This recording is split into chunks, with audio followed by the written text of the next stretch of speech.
নমস্কার এভরিওয়ান, সবাইকে ওয়েলকাম করছি নতুন একটি রেসিপি দেখার জন্য। আশা করি আপনারা সবাই ভালো আছেন এবং সুস্থ আছেন। আজকে আটা দিয়ে একটা খাস্তা পিঠা রেসিপি নিয়ে আসলাম। আটার এই পিঠাটা খেতে এতটাই ভালো হয়, আপনারা একবার তৈরি করে খেলে বারবার কিন্তু এই পিঠাটাই খেতে ইচ্ছে করবে। এবার চলুন মূল রেসিপিতে যাওয়া যাক, আশা করি ভালো লাগবে। পিঠাগুলো তৈরি করার জন্য এখানে প্রায় 500 গ্রামের মতো আটা ব্যবহার করব আর 1 চামচ চিনি ব্যবহার করলাম। এরপরে 2 টেবিল চামচের মতো তেল ব্যবহার করলাম। আর তেলের বদলে আপনারা কিন্তু বাটার অথবা ঘি ব্যবহার করতে পারেন, অথবা তেলের পরিমাণটা আরেকটু বাড়িয়ে দিতে পারেন, সমস্যা নেই। এরপরে স্বাদ মতো লবণ দিয়ে দিব। এখন হাত দিয়ে খুব ভালোভাবে মিক্স করে নিতে হবে। আর এই পিঠাগুলো আমি আটা দিয়ে তৈরি করে নেব, তবে আটার বদলে আপনারা কিন্তু ময়দা ব্যবহার করতে পারেন। ময়দার পিঠাগুলো কিন্তু বেশি ভালো হবে। খুব ভালোভাবে মিশিয়ে নিলাম। এবার কিন্তু নর্মাল জল দিয়ে একটা ডো তৈরি করে নিতে হবে। আর জলের পরিমাণটা একবারে দেওয়ার দরকার নেই, বেশি কম হতে পারে। অল্প অল্প করে জলটা দিয়ে ডোটা তৈরি করে নিতে হবে।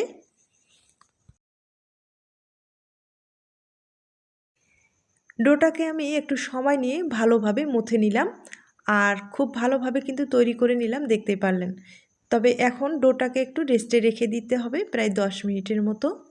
আর সামান্য পরিমাণে ডোয়ে একটু তেল লাগিয়ে নিলাম। এরপর একটা প্লাস্টিক দিয়ে ভালোভাবে ঢেকে রেখে দিব। এর উপরে একটা প্লেট দিয়ে দিলাম। এবার ডোটা সেট হওয়ার জন্য 10 মিনিটের মতো একটু রেস্টে রেখে দিব। এর ফাঁকে আমি পিঠার জন্য পুরটা রেডি করে নেব। আর পুর হিসাবে ব্যবহার করব এখানে গুড় আর নারকেল। তবে এই পিঠার পুরটা আমি নারকেল আর গুড় দিয়ে তৈরি করে নেব। আপনারা আপনাদের পছন্দ মতো পুর ব্যবহার করতে পারেন, অথবা ঝাল পিঠা হিসেবে খেতে চাইলে কিন্তু সবজির পুর ব্যবহার করতে পারেন, যে কোনো মাংসের পুর ব্যবহার করতে পারেন, মানে আপনাদের পছন্দ মতো পুর ব্যবহার করতে পারেন। গুড়টা কিন্তু অনেকটাই শক্ত, তাই সামান্য পরিমাণে জল ব্যবহার করলাম। আর খুব ভালোভাবে গুড়টা কিন্তু গলে গেছে। এই পর্যায়ে আমি এখানে কিছুটা নারকেল কোরানো দিয়ে দিব।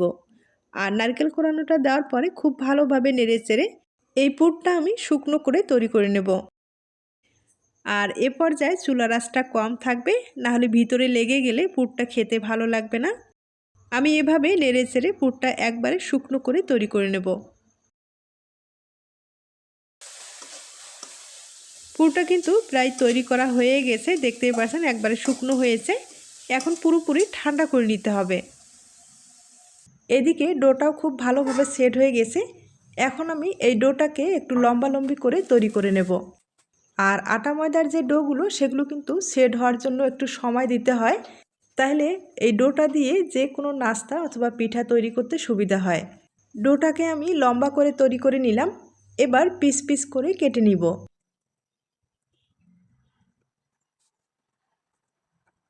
এখন এই পিসগুলো আবারও আমি একটা ছোট্ট করে ডো তৈরি করে নেব।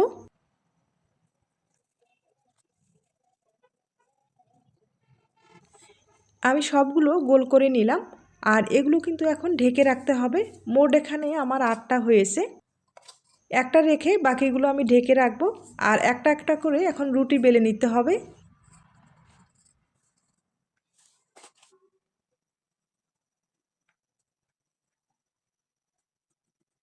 আর বেলার সুবিধার্থে এখানে আমি আটাটাই ব্যবহার করব। আর পাতলা করে বেলে নিতে হবে।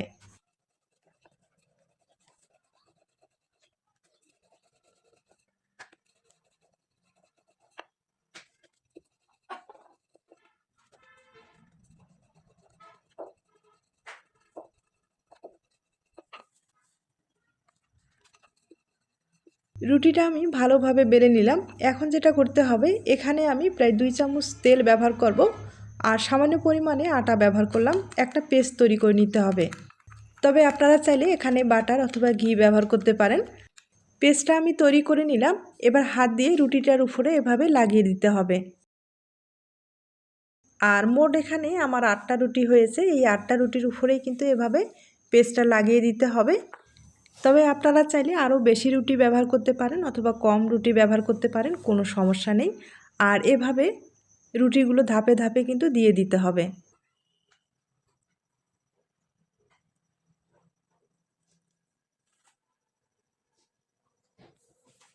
এর উপরে আবারও আমি তেলের মিশ্রণটা দিয়ে দিব। আর সামান্য পরিমাণে একটু এখানে আটায় ব্যবহার করব। আপনারা চাইলে এখানে একটু কর্নফ্লাওয়ার অথবা ময়দা ব্যবহার করতে পারেন। আর আমার কাছে কিন্তু আটাটাই আছে, আটাটাই ব্যবহার করব। আর একটা একটা করে রুটি দেব আর এভাবে কিন্তু একই প্রসেসে তেলের মিশ্রণটা দিয়ে দিব আর সামান্য পরিমাণে আটা ব্যবহার করব।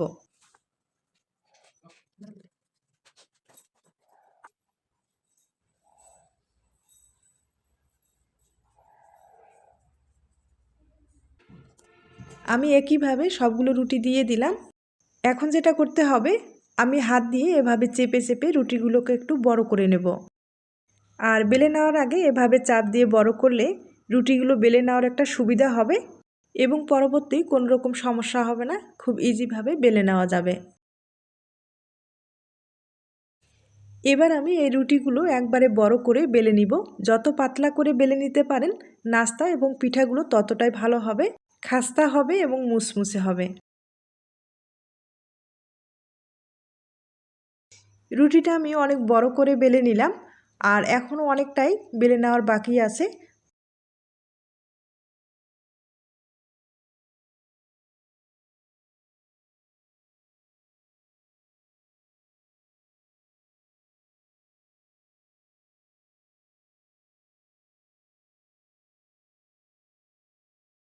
আমি কিন্তু একটা টেবিলের মধ্যে রুটিটাকে সেট করে নিলাম।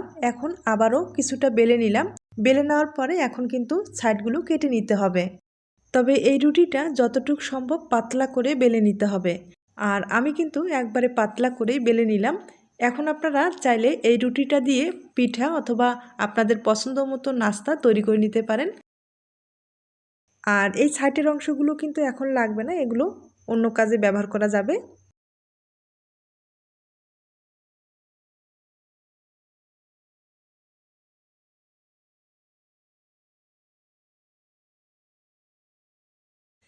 আমি চারিপাশের অংশগুলো সমানভাবে কেটে নিলাম। এখন এক সাইডে ধরে এভাবে কিন্তু মুড়িয়ে নিতে হবে। আর টাইট করে মুড়িয়ে নিতে হবে, কোনোভাবে কিন্তু ফাঁকার অংশ রাখা যাবে না। আর যত ভালোভাবে মুড়িয়ে নিতে পারেন ততটাই কিন্তু লেয়ারগুলো ভালো হবে। আর সামান্য পরিমাণে এখানে কিন্তু একটু আটায় ব্যবহার করব। আমার কাছে কর্নফ্লাওয়ার অথবা ময়দাটা নেই, তবে আপনাদের যদি ময়দা অথবা আটা থাকে তাহলে ব্যবহার করবেন। চেষ্টা করবেন আপনারা কিন্তু ময়দা দিয়ে তৈরি করার। ময়দা দিয়ে তৈরি করলে এই লেয়ারটা আরও ভালো হবে এবং পিঠা এবং নাস্তাগুলো খাস্তা হবে, খেতে ভালো লাগবে।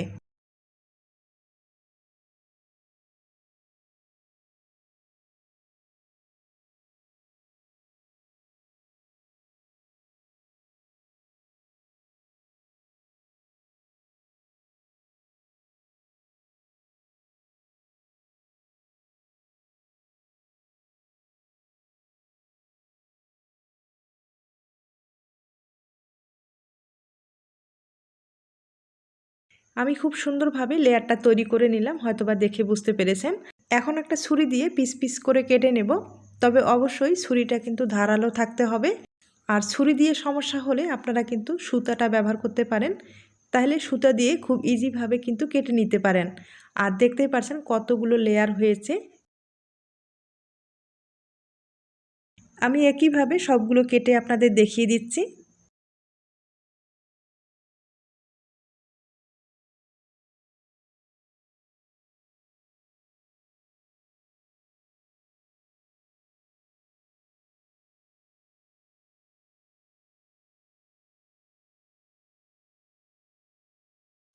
লেয়ারগুলো কাটানো হয়ে গেছে আর সবটাই কিন্তু খুব সুন্দর হয়েছে, কোনো রকম সমস্যা হয়নি, হয়তোবা দেখে বুঝতে পেরেছেন।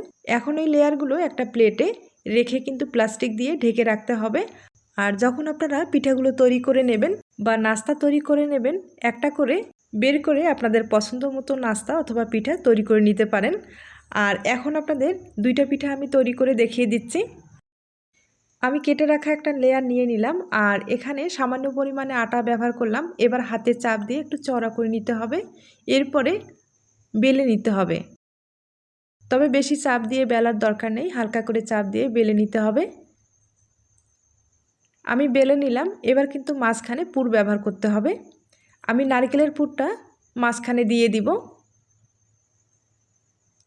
এরপরে দু হাতে সাহায্যে পুলি পিঠার যে শেপটা সেটা তৈরি করলেই হয়ে যাবে। এবার ভালোভাবে জোড়া লাগিয়ে দিতে হবে।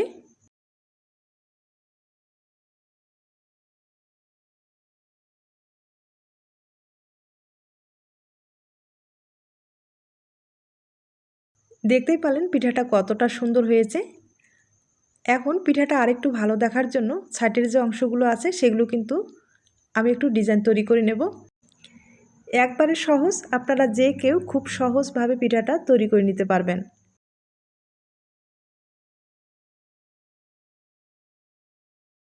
এবার পিঠার সাইডের ডিজাইনটা তৈরি করে নেব।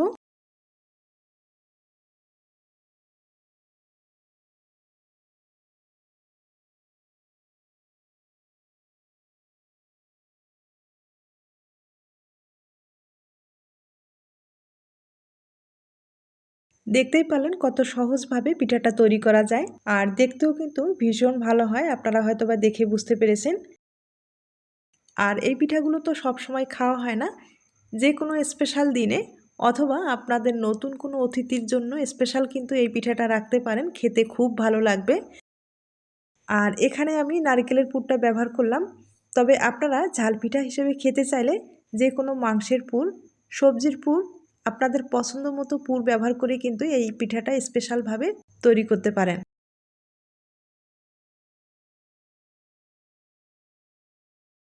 আমি আপনাদের দুইটা পিঠা তৈরি করে দেখিয়ে দিলাম। দেখতেই পাচ্ছেন কতটা সহজভাবে পিঠাগুলো তৈরি করা যায়। এখন আমি কিছুটা পিঠা আপনাদের ভেজে দেখিয়ে দিচ্ছি। চলুন চুলায় যাওয়া যাক। কড়াইয়ে আমি তেল দিয়ে দিলাম, তবে তেল হালকা আছে, গরম করে নিতে হবে। আর একটা পিঠা আগে দিয়ে দিলাম। আমি আবারও বলছি, এই পিঠাগুলো যখন ভেজে নেবেন তখন কিন্তু তেলটা হালকা আছে গরম করার পরেই ভেজে নেবেন। আর এই পিঠাগুলো ভাজতে গেলে তাড়াহুড়া করা যাবে না, একটু সময় নিয়ে ভালোভাবে ভেজে নিতে হবে।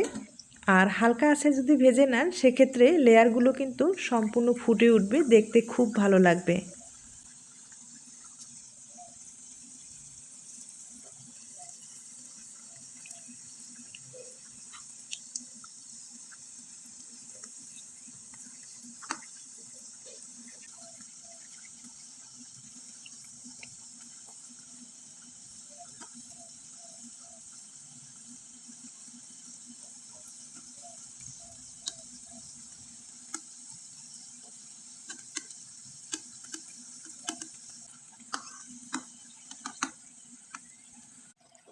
পিঠাগুলো আমি একটু সময় নিয়ে একবারে মুচমুচে করে ভেজে নিলাম। আর দেখতেই পাচ্ছেন কালারটাও খুব সুন্দর এসেছে। আর পিঠার যে লেয়ারগুলো সম্পূর্ণ ফুটে উঠেছে, হয়তো বা আপনারা দেখে বুঝতে পেরেছেন। আর একটা আমি তুলে নিচ্ছি, একটা কিন্তু পুরোপুরি হয়ে গেছে। এর ফাঁকে আমি আবারও কয়েকটা পিঠা এভাবে দিয়ে দিব। আর সম্পূর্ণ পিঠাগুলো এভাবে কিন্তু ভেজে নিব। এরপরে আপনাদের আমি পরিবেশন করে দেখিয়ে দিচ্ছি। তার আগে ছোট্ট একটা রিকোয়েস্ট থাকবে, পিঠার এই রেসিপিটি আপনাদের কাছে যদি ভালো লেগে থাকে বা আপনার কোনো উপকারে আসতে পারে তাহলে কিন্তু একটা লাইক দিতে পারেন। আর আমি কিন্তু আগে থেকে একটু চিনি শিরা তৈরি করে রেখেছি। ভাজানো পিঠার উপরে এভাবে যদি ছড়িয়ে দেওয়া যায় পিঠাটা খেতে লাগবে কিন্তু দুর্দান্ত। আমি আবারও বলছি, অবশ্যই একবার হলেও ট্রাই করে দেখবেন। এখন একটা পিঠা আমি ভেঙে দেখিয়ে দিচ্ছি। আর কালারটা এতটা ভালো এসেছে হয়তোবা আপনারা দেখে বুঝতে পেরেছেন। একবারে কিন্তু মুসমুসে একটা পিঠা। আর শব্দ শুনে হয়তোবা বুঝতে পেরেছেন কতটা খাস্তা হয়েছে এবং কতটা মুসমুসে হয়েছে। একবারে লোভনীয় একটা পিঠা, অবশ্যই বাড়িতে ট্রাই করে দেখবেন। তাহলে আজ এ পর্যন্ত, নতুন কোনো রেসিপির সাথে আবার দেখা হবে। নতুন রেসিপির জন্য সবাইকে আমন্ত্রণ রইল। সবাই ভালো থাকবেন, সুস্থ থাকবেন এবং নিরাপদে থাকবেন।